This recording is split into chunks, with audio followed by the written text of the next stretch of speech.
Welcome back, everyone. Every day, the raging political crisis in Rivers State continues to get interesting with different twists and narratives. The judgments of the appeal court in Abuja gave some degree of reprieve to Martin Zamewule and 26 other lawmakers. The Rivers State House of Assembly, led by Martin Zamewule, has given the state governor, Siminalayi Fubara, a 7-day deadline to resubmit the 2024 budget. This order was issued during the first session of the Pro-Wike House on Monday, after several months. Meanwhile, a parallel session was held by another faction of the House, led by Victor Okojombo. And another development, the Rivers State High Court in Port Harcourt on Monday issued an ex parte order barring the Chief Judge of the State and the Clerk of the State House of Assembly from dealing with Martin Zamewule and 26 other lawmakers loyal to former Governor Nyesom Wike. Justice Jumbo Stephen ordered the CJ, the Clerk, and other defendants in the suit should not act on any resolutions, articles of impeachment or others from Zamewule and 26 other pro-Wike lawmakers. Tonight, Dr. Samuel Wanosike, the embattled chairman of Ikwere Local Government Area, Rivers State, is joining me on the program as we discuss Rivers crisis and the legal logjam. Dr. Wanosike, good evening to you, sir. Thank you very much for joining us this evening. It's good to have you on the program. Thank you. Thank you for having me. Thank you very much for the opportunity. Thank you for joining us. So, there is so much confusion in Rivers State at the moment, and I can only imagine how confused and traumatized Rivers people are with this political rage going on in the state. Because on one hand, the Court of Appeal led by Justice Bada nullified the expulsion of Martin Zamewule and 26 other lawmakers because Rivers State High Court lacked jurisdiction. There is another case at the Federal High Court with Justice Okorowo extending the interim order stopping INEC and the PDP from taking any action against Martin Zamewule and the 26 Rivers House of Assembly members. That case has not been decided. And now, Rivers State High Court has given an order restraining the Chief Judge from recognizing Zamewule and 26 other lawmakers. Talk to us tonight. What exactly is happening? Okay, first of all, we want the entire public to know the truth. So I would plead that we follow this matter from where it began from, and so that we all, including those watching or listening to us, we know who is deceiving who. And I would want to say clearly, like the warning the CJ gave today, that I think the National Judicial Council at this point should start setting up, taking steps to make sure they help sort this problem that is happening not only in Rivers State, even in Kano State and other states, where people who believe they have control of state judiciaries will be using state judiciary officers to create crisis in democratic system. Now, on the 29th of October, crisis broke out in the Rivers State Assembly, which is not unusual. It is normal that so many assemblies will have issues. What was the issue?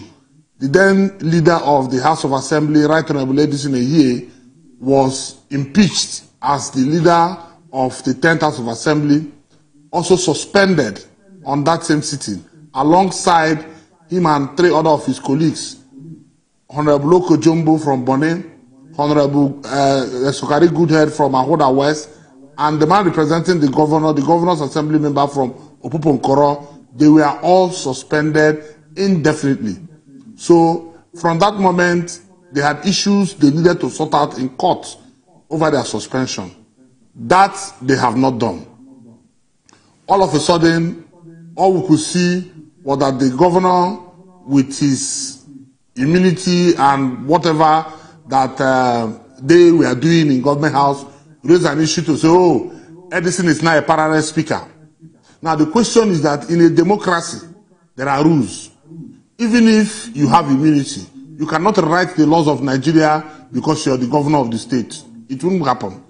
The laws of Nigeria says clearly, for a speaker to emerge in a house, that speaker needs to be nominated and voted for. And the Supreme Court has ruled in several cases that for you to carry out any legislative business and it becomes in conformity with our laws, you have to have 1/3 of the quorum of those members. Rivers State has 32 seats. 1 person died, which has not been replaced. 31 of them were the ones who had that crisis on the 29th. Martin Samegule and 27 others are on one side, and 4 persons are on one side. The question we want Nigerians to ask those who are carrying stories that Edison was speaker, at what point was he nominated and elected the speaker of the Rivers House of Assembly? That is for 29th of October, a different date. Now, moving forward, they now talked about the issue of December. Oh, that assembly members say they have defected. Based on that, Edison here, who is the then speaker, after the governor has gone to submit budget of Rivers State government to Edison led assembly in government house, his own assembly, that assembly has passed the budget overnight and he has signed it into law, which is very laughable. And Nigerians are watching. Now, we had a peace move. We all were invited by Mr. President, our father, to the villa. We went there, and Mr. President and the governor and the Minister of FCT, former President Dr. Peter Dele, everybody were there. We had a fruitful discussion, and we agreed. And Mr. Governor agreed, and he signed, and every party signed, and we came back to Rivers State to implement the decision of the peace accord. One of the major items in the peace accord was one, don't interfere with the activities of Martin Samegule and the 27 lawmakers. Represent the budget, the 2024 appropriation budget, which we took to 4 persons instead of 27 persons, for proper appropriation and passage, so that Rivers State can have a budget. Because as we speak, Justice Omotosho, in his judgment that was delivered on the 24th of January 2024, which has not been appealed by the governor and his team, stated clearly that by the actions of the governor, Rivers State government has no budget. And those items, and I will plead, if your studio can show Nigerians that judgment from Justice Omotosho and all the prayers that was granted. Now, moving forward, Edison Ehie withdrew when the man that gave him interim injunction came before NJC. The man said Edison Ehie lied to him, and he paid a fine of 5 million to him, and that he was misinformed. That's why he gave that injunction. Edison withdrew. Today he's chief of staff. Now the governor started dealing with Martin Samegule, sent list of commissioners, started having correspondence. Bills were passed. The bills he will not accept. 30 days will be over. They will veto him. They will continue their relationship. He was inviting them for functions, and they were moving forward. All of a sudden, the governor woke up one morning and said he wants to have his own assembly. He goes ahead to pass what they call a decree, or there's something he passed, and he said that assembly should come and sit in government house, and that Kojumbo has emerged speaker. Now, the funny part is that when Edison was there, Edison had 3 people with him.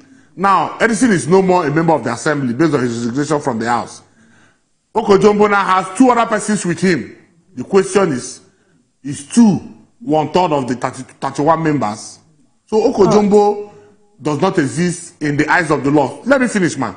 Now, these issues we have explained now has now been settled by the Court of Appeal.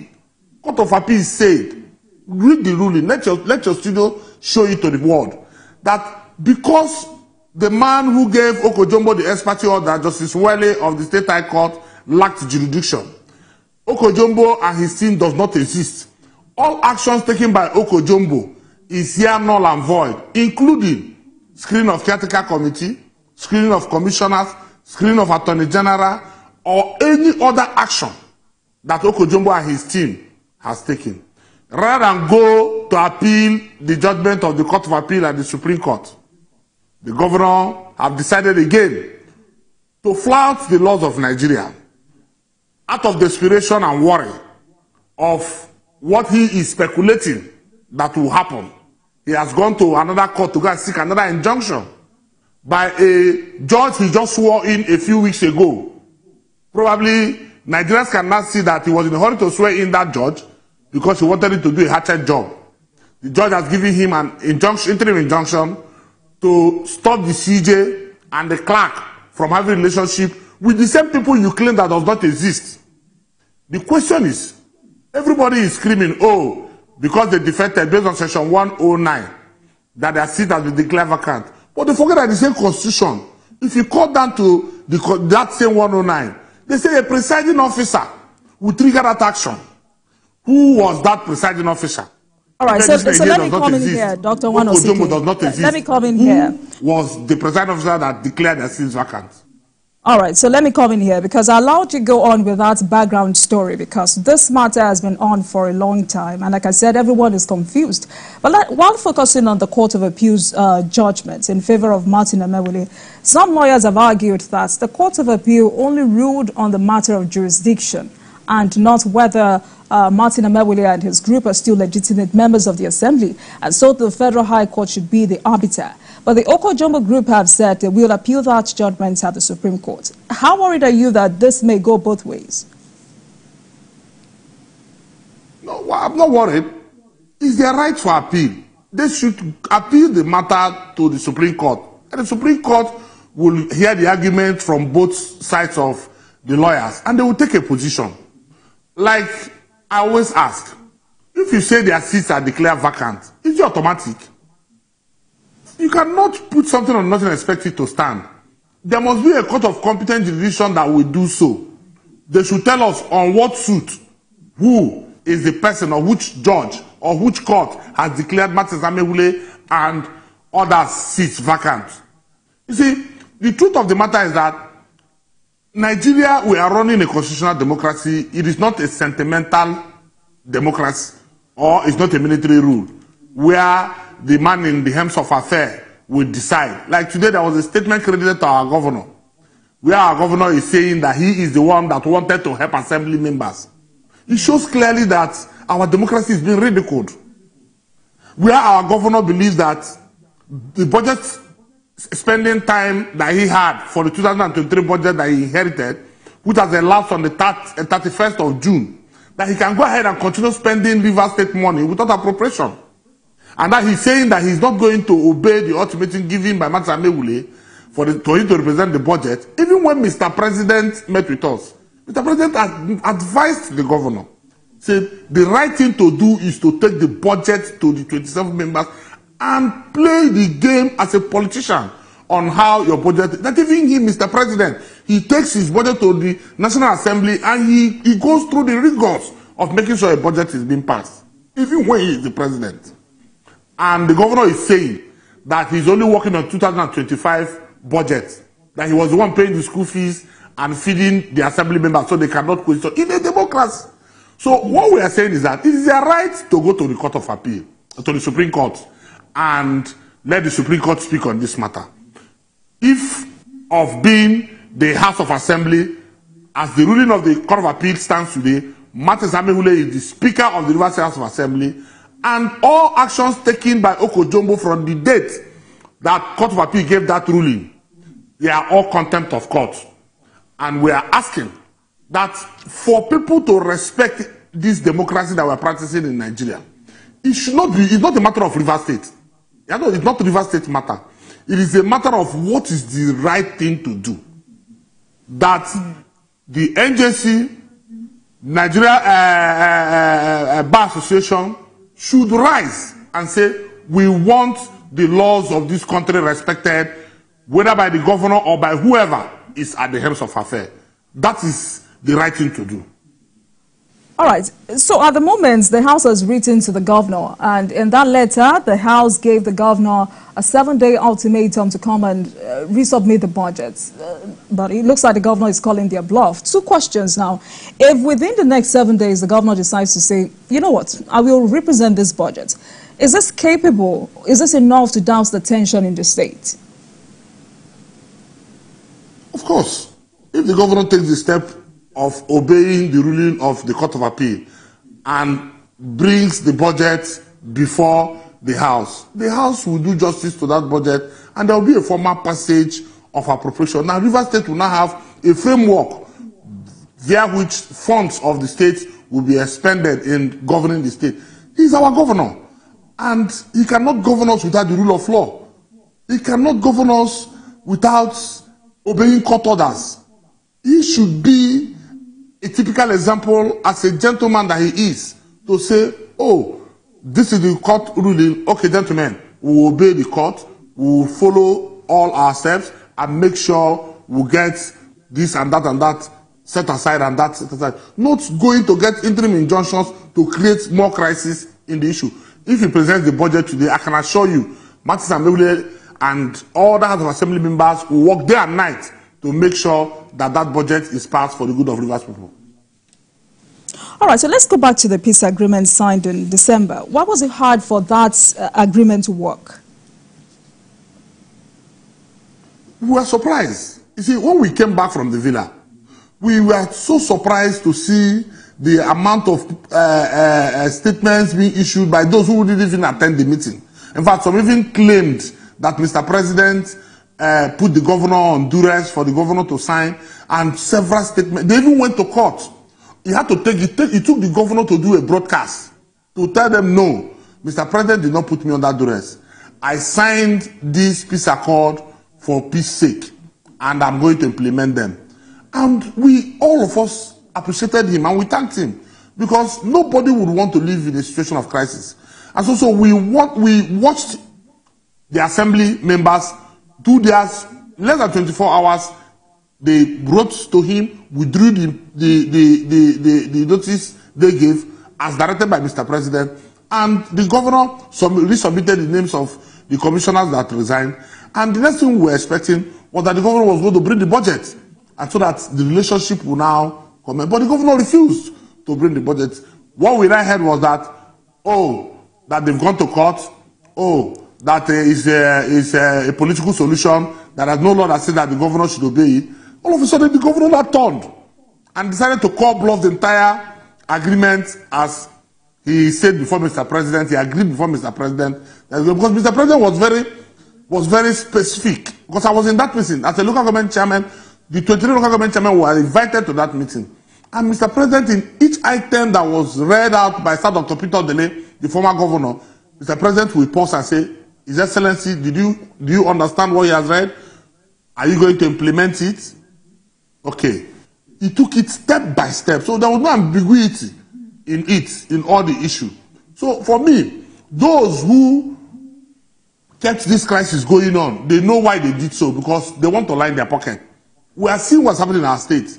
We are seeing where people are coming from left, right, and center to come and rip off the states in the name of the fact that there is crisis in the state. This matter was long resolved by Mr. President until the governor decided to call the agreement he reached with us, the president of the Mr. President, a bluff. So the governor has also rejected the label of being called an ungrateful person. He has dared his detractors to tell the world where he went wrong to deserve being called a traitor. And I remember that about 2 weeks ago, Mr. Tony Okocha, that's the APC caretaker chairman, was with me on the program. I mean, I remember him telling me about how the governor has betrayed the system, betrayed the structure. But there are those who have also said what the governor is doing presently in Rivers State is asserting his position as the governor of the state, as someone who is refusing to be controlled or pushed around. So the question is, why should anyone call that betrayer? Doctor? We are politicians. As far as I'm concerned, I don't belong to the stock that will call names. For me, every political investment is like any investment anybody can go and put in business. We used to belong to the same political family. But today, the governor has decided to create his own political family with those who opposed him. Same set of people that worked out on us, that why will he be the one to be given the ticket? What capacity does he have? What political idea does he have to govern Rivers State? Are the same persons that he's working with today. So we don't have any problem with that. What we are just saying, yes, you are our governor, you have your term running. Govern us by the rule of law. Govern us based on the Constitution. If you govern us by the rule of law and the Constitution, we are okay. What are we going to do? We have elected you the governor. You've taken the oath of office. You're in office. So, but what we are saying is that there are rules, and every farmer has his rules in farming. The medical doctors have their rules in their medical practice. The lawyers have their rules in their legal practice. Even in governance, we have rules. There are rules. Let the governor rule govern us by the rule of law. The governor cannot spend Rivers State money without appropriation. That is the crux of the matter here. And the governor is not the one to say whether there will be an assembly or not, because we are in a constitutional democracy that says there must be 3 arms of government and 3 tiers of government.